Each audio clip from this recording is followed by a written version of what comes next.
How were the first Space Marines trained? That's what we will explore today. We have several excerpts showing a variety of methods were used, from human experts to Thunder Warriors and Dark Age technology. And so, welcome friends to another 40k video, and let's begin. From Gene Father by Guy Haley. Fabius Bile remembers. He was one of 20 men. He was brother Fabius then. Standard humans from all corners of the solar system had gathered to teach him. They are not military, but they are servants of the Emperor nevertheless. Their badges of unity tell that story. Scientists. Everyone these days thinks of the Emperor's servants as warriors, but his most powerful tool was science. He meets their leader, Director Sedain. Sedain addresses the warriors. He says he was given a command from the Emperor.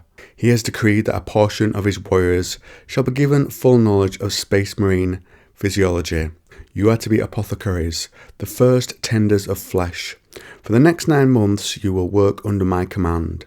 These men and women will tutor you. You shall learn from those who made you. We are in a certain sense your mothers and fathers. When your training is complete, you will return to your legion and train others of your kind. It is only to you that we shall offer our knowledge directly. It will be your solemn duty to pass it on. You will be surgeons, doctors, the guarantors of your legion's future. For it will fall to you to monitor your fellows for aberration, and to prepare the next generation for war. Enter and learn the secrets of the Emperor. I really like the idea of an early set of human experts who trained the Astartes, and those who were trained then showing the others. Next, a member of the Emperor's children, from Ferrus Manus, Gorgon of Medusa. Akaduana remembers, as he faces Ferrus, how a Thunder Warrior had trained him. Akaduana is a member of the Emperor's children, and had never had to think about fighting. Even as an adolescent, he had remembered the old Thunder Warrior, tasked with his instruction, Thariel Corinth, each and every time. He had never been beaten, never been so much as grazed. For him, combat had always been as natural as listening to music or watching a sunrise. As effortless and, after a time, as dull. Now he thinks of all this before Ferrus Manus attacked, before the command to begin had left his mouth. Given his Goliath physique, his speed was staggering. A lesser duelist than Akaduana would have been pulverized on the spot, and even he was forced into an admiring gasp as the smouldering metal fist thundered past his eyes. The Primarch was holding nothing back, and with a roar he came again, and he faces Ferrus. A thrilling combination of terror and elation filled Akaduana as he jinked between blows, under them away, fed by a lightness of heart he had never felt with a sword in his hand, since the first time he had stood before old Corinth. Before unification had been won, Ferrus bellowed and swung with his left. Akaduana bent under it and allowed it to clang into the bars. He rolled back, always back. He did not bother using his swords to parry. It would have been like blocking a bane blade. He ducked and weaved, danced and slid, swords a blur of feint and misdirection. His movements were intuitive, faster than Gene-enhanced thought, but compared to the gap between audacious youngster and grizzled Thunder Warrior, that between Legionary and Primarch was a yawning one, and now a method still used by the Astartes today. Indoctrination, from Space Wolf by William King. The Wolf Priest stood before the aspirants once more, and bade them begin the ritual. Ragnar cleared his mind, as he had been taught, and began to intone the strange prayer. He felt himself relax as he reached forward and picked up the crown of knowledge. It was a mysterious and age-old thing of brass and iron, connected to the engines of knowledge by pulsing cables of copper and glass. Ragnar had told them the crowns were connected to great machines, where all the history of the chapter was stored, and much ancient lore.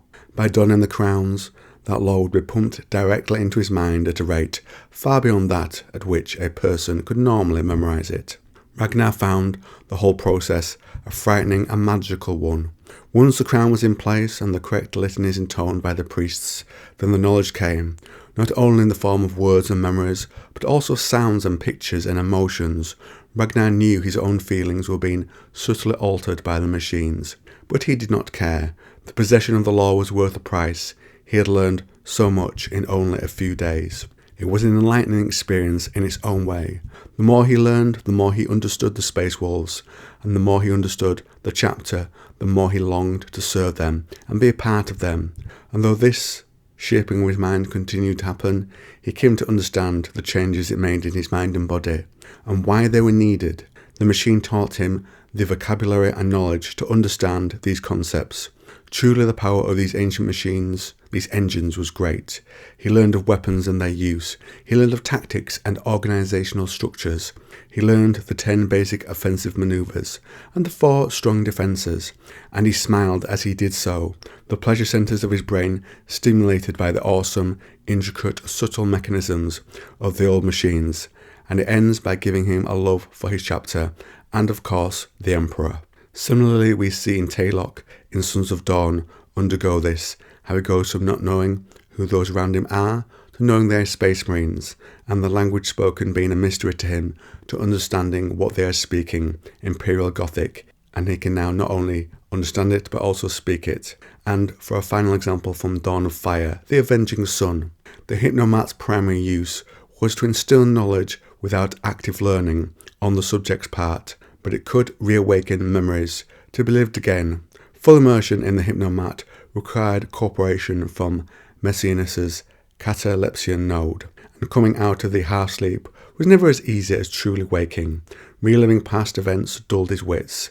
Messianus reminded himself to be guarded. He forgot sometimes that he was not on Sabantine any more. The local saying, "This is terror," encompassed a multitude of sins. Spying was among them. Yes, he said. Personal debriefing. He shook his head and unplugged the Hypnomat's input cables from the neural ports set into his arms and neck. Nothing new learned. Selwyn nodded, then hesitantly said, "If I may be so bold as to ask, why do it, my lord, if you expect to learn nothing?" "Because I can always be wrong," Messenius said. He pointed at the Hypnomat. It was a bulky machine set on a trolley, but not too big for an unaltered man to move. "Take that away. Inform my armourer I'll be with him in a few minutes." Selwyn bowed. "Already done, my lord." So let me know what you think to the law, who might have been most directly responsible for teaching the Astartes. I imagine with their intelligence, it would be quicker for them to learn anything really. But another Astartes to train them, as we get with Bile, and a small number to start with, that quickly grows up, teaching those who need to know. And the technology used to train the Astartes' minds is similar to a bit of tech used by the two Primarchs to virtually fight each other. It was Abuti Gilliman and Corvus Corax from memory. They refer to that as Dark Age tech, so this is perhaps some simpler version of that, or the Emperor's development of that technology. And if you like this video on 40k, then why not try this one?